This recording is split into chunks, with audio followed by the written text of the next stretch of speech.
All right, guys, this is Sam Wiki from House of Fly. We're in the attic and we're going to be tying a tarpon toad. So it's almost tarpon season. We just got back from Puerto Rico on a tarpon mission this winter, so we're pretty fired up about tarpon fishing lately. And obviously, the migratory tarpon season in Florida is going to begin soon. There's a few tarpon already showing up down there that our friends have been getting after. So this variation of the tarpon toad is the Andy Mill version. So it's called the Millhouse tarpon toad. It's tied commercially by Fulling Mill. We just got some of these in the shop, and I thought it was kind of interesting, the slight variations of the pattern. Obviously, this pattern was originally created. The toad head was originally created by, like the Merkin style head, and from Del Brown, and eventually turned into the Tasty Toad by Harry Spear, which eventually turned into the Tarpon Toad by Gary Merriman. And here's a Millhouse Tarpon Toad. So lots of variations of this fly out there. You can tie it in many colors, many sizes. It's proven to be effective. It's nice and sparse. So, but the interesting thing about the Andy Mill version is this is a rabbit strip collar, just a simple marabou tail, and we used EC fibers in sand color for the head. Use whatever color you want. We love this sand color for a lot of crab patterns and other saltwater flies just because it's very translucent in the water. We used Raid Zap epoxy to really lock in, make this fly really durable. And then we got a large bead chain eyes on the front.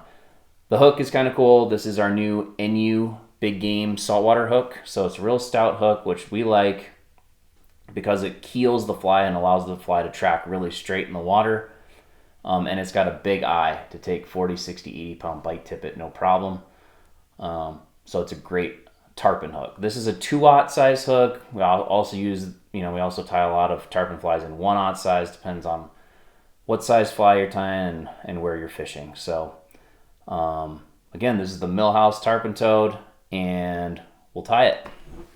All right, we are gonna tie this Millhouse tarpon toad. So I'm starting with 12/0 nano silk in a gray color. Pretty much use 12/0 nano silk on everything now. It just never breaks and it doesn't build up a big thread head, which most of the time I don't want. We're using an NU 305 saltwater hook. It's an awesome big game hook. It's got a big eye for bite tippet. And then we put some size large black bead chain eyes on the front. So we'll get started tying this thing. So we're going to use this peach colored marabou. Obviously you can tie a toad in a ton of colors. Probably some of the most popular colors being like a chartreuse toad or black and purple. So we're going to do a little different color variation here. I like the tail of these things to be about 1.5 times the length of the shank of the hook. So about like that. We don't want it to be too long because we do not want the marabou to foul around the hook point.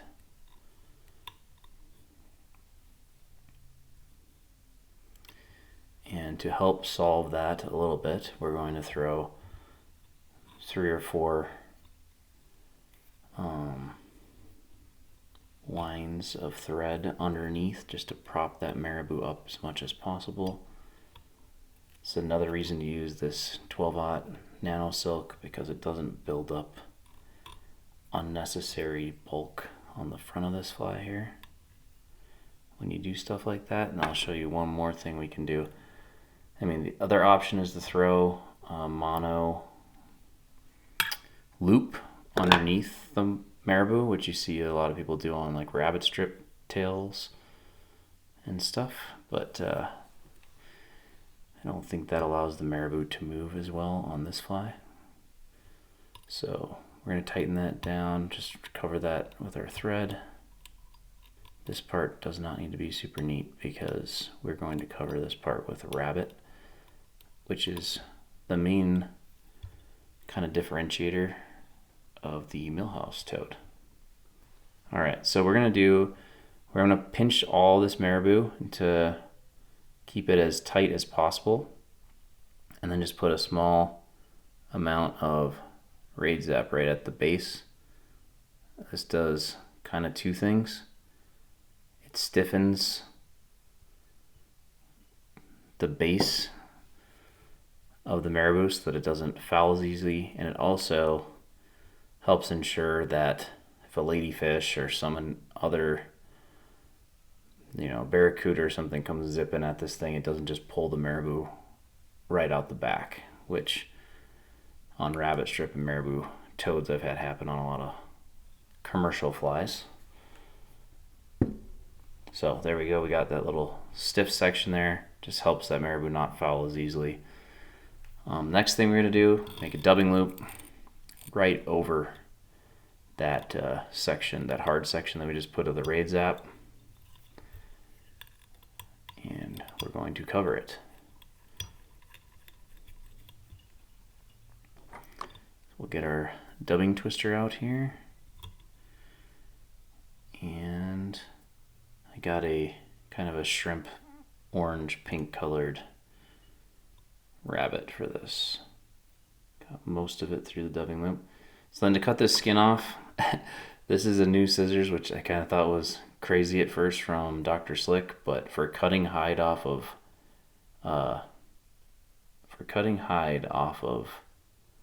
these rabbit strips in a dubbing loop, it's awesome. It's like angled. It's angled perfectly so that you can cut along your thread.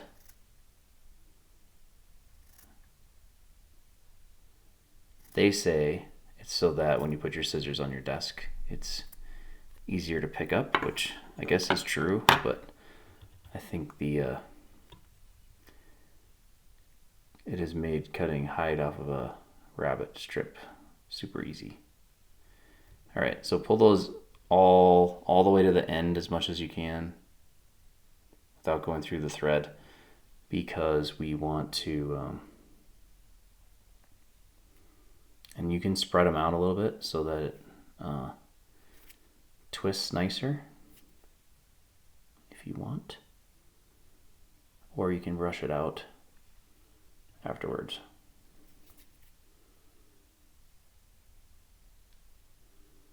But it should look something like that before you spin it. I'm sure most of you guys have done this 1,000 times.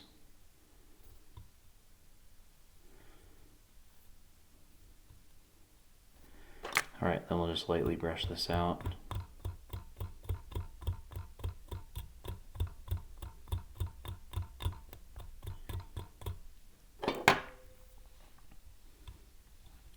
And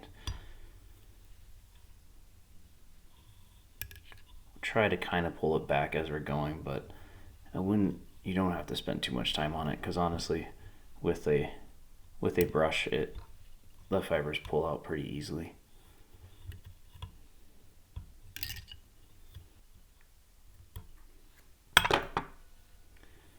Pull it all back here. All right, and then we'll try to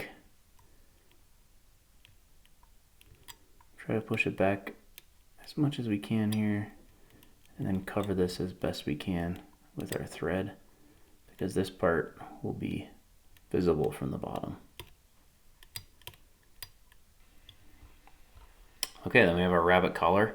Kind of the main differentiator that I can see in the Millhouse Tarpon toad. Obviously, a really cool colored brush would be awesome there as well. So, do whatever you want. We're just doing it this way to tie it as close to the commercial Fulling Mill, Andy Mill, recognized Millhouse version of the Tarpon toad. There's 1,000 versions.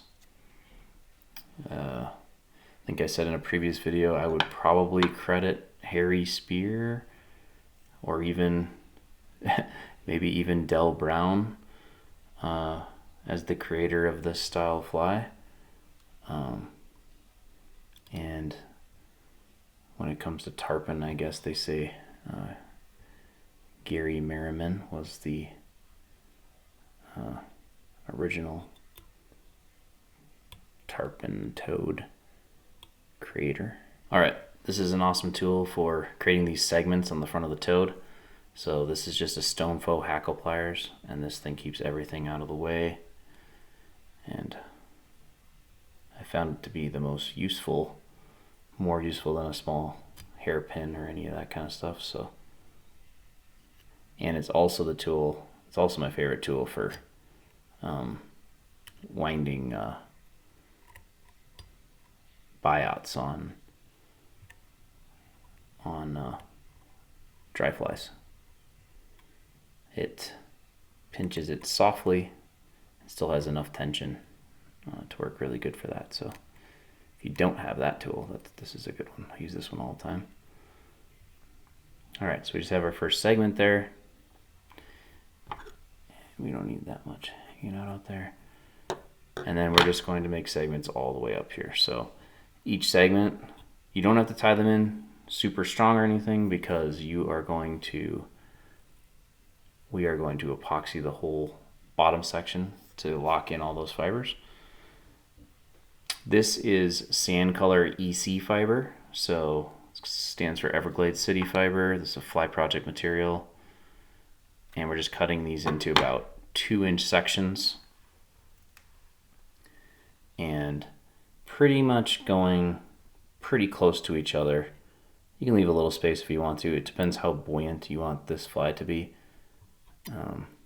Obviously, more EC fiber, the more buoyant it will be.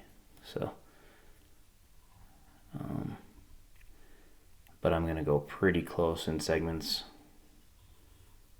I like the way it looks. All right, last section of the EC. Again, I think I said this, but this is the sand color of the EC fiber, and we have it in a ton of colors on the website. But I like the sand color a lot for like a fly like this, or definitely for crabs, because when you put it in the water, it gets very translucent looking, but it still has some variation in color. So I think it looks very natural. Okay, so we got all our segments in here. I'm going to just finish this fly at the front because the rest is cutting and gluing. So I'll push all that back.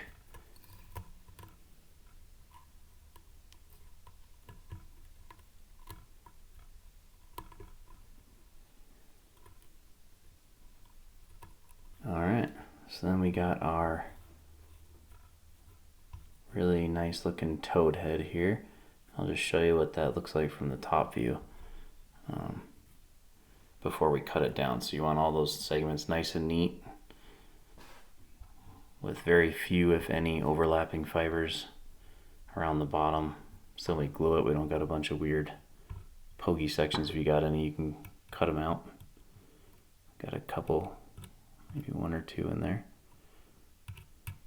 but pretty clean. And then we are just going to cut this in a V shape, starting from a little tiny outside the eye out and angle it out towards the marabou. And so I would get a straight scissors for this, and I would cut it wider.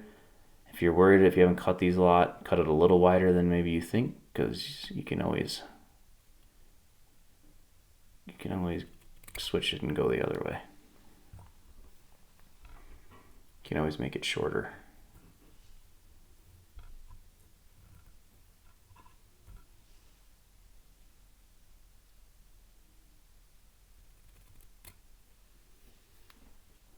All right, and then I like to chop off the top so it's as flat as we can get it, just the little stray ends. All right, and then just put it flat in your vise, upside down.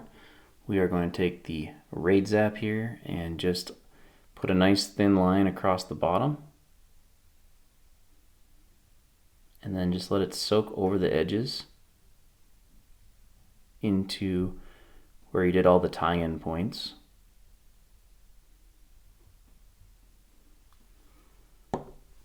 And that will lock everything in.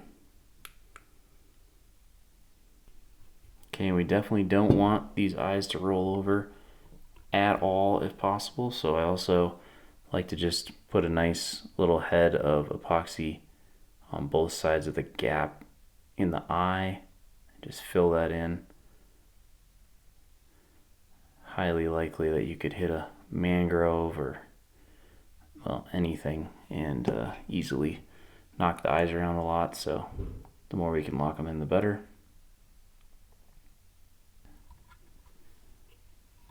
That's the Millhouse tarpon toad. So again, this is the EC fibers from Fly Project.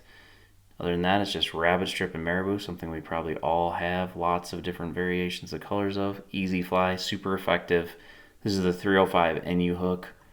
A lot of times we tie these on 1/0s too, so 1/0 or 2/0 is a good size for mid-size or even baby tarpon.